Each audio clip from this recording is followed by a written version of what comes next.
جب عیسائی افواج نے اسپین کو فتح کیا تو اس وقت اسپین کی زمین پر مسلمانوں کا اتنا خون بہایا گیا کہ فاتح فوج کے گھوڑے جب گلیوں سے گزرتے تھے تو ان کی ٹانگیں گھٹنوں تک مسلمانوں کے خون میں ڈوبی ہوتی تھیں۔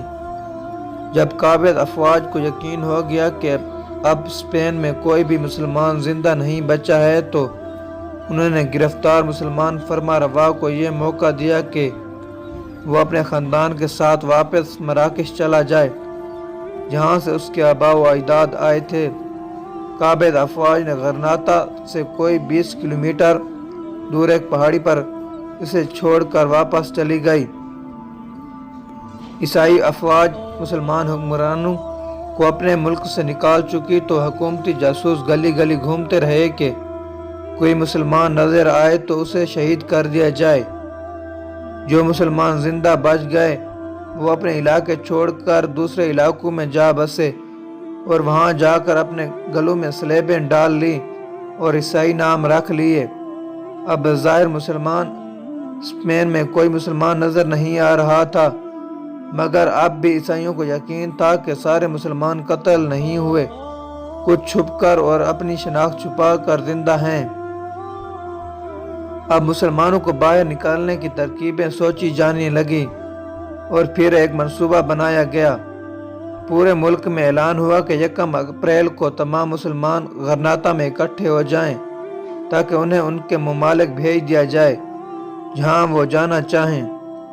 اب چونکہ ملک میں امن قائم ہو چکا تھا اور مسلمانوں کو خود ظاہر ہونے میں کوئی خوف محسوس نہ ہوا، مارچ کے پورے مہینے اعلانات ہوتے رہے۔ الحمراء کے نزدیک بڑے بڑے میدانوں میں خیمے نصب کر دیے گئے، جہاز آ کر بندرگاہ پر لنگر انداز میں ہوتے رہے۔ مسلمانوں کو ہر طریقے سے یقین دلایا گیا کہ انہیں کچھ نہیں کہا جائے گا۔ جب مسلمانوں کو یقین ہو گیا کہ اب ہمارے ساتھ کچھ نہیں ہوگا تو وہ سب غرناطہ میں اکٹھے ہونا شروع ہو گئے۔ اسی طرح حکومت نے تمام مسلمانوں کو ایک جگہ اکٹھا کر لیا اور ان کی بڑی خاطر خدمت کی۔ یہ کوئی 500 برس پہلے 1 اپریل کا دن تھا جب تمام مسلمانوں کو بحری جہاز میں بٹھایا گیا۔ مسلمانوں کو اپنا وطن چھوڑتے ہوئے تکلیف ہو رہی تھی، مگر اطمینان تھا کہ چلو جان تو بچ جائے گی۔ دوسری طرف عیسائی حکمران اپنے محلات میں جشن منانے لگے۔ جرنیلوں نے مسلمانوں کو الوداع کیا اور جہاز وہاں سے چل دیے۔ ان مسلمانوں میں بچے، بوڑھے، جوان اور کئی ایک مریض بھی تھے۔ جب جہاز سمندر کے عین وسط میں پہنچے تو منصوبہ بندی کے تحت انہیں گہرے پانی میں ڈبو دیا گیا اور یوں وہ تمام مسلمان سمندر میں ابدی نیند سو گئے۔ اس کے بعد اسپین میں خوب جشن منایا گیا کہ ہم نے کس طرح اپنے دشمنوں کو بے وقوف بنایا۔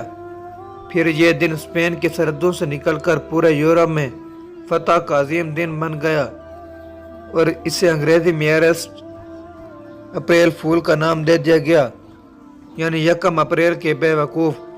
آج بھی عیسائی دنیا اس دن کی یاد بڑے اہتمام سے بنائی جاتی ہے اور لوگوں کو جھوٹ بول کر بیوقوف بنایا جاتا ہے۔ اس رسم بد کے بہت سارے نقصانات ہیں۔ نمبر 1، دشمنوں کی خوشی میں شرکت کرنا۔ نمبر 2، نفاق میں ڈوب جانا۔ نمبر 3، جھوٹ بولنا اور ہلاکت پانا۔ نمبر 4، اللہ کی ناراضگی پانا۔ نمبر 5، مسلمان بہن بھائیوں کی تباہی اور بربادی کی خوشی منانا۔ نمبر 6، مسلمان بہن بھائیوں کو مصیبت میں ڈالنا۔ نمبر 7، دنیا و آخرت میں تباہی ہے۔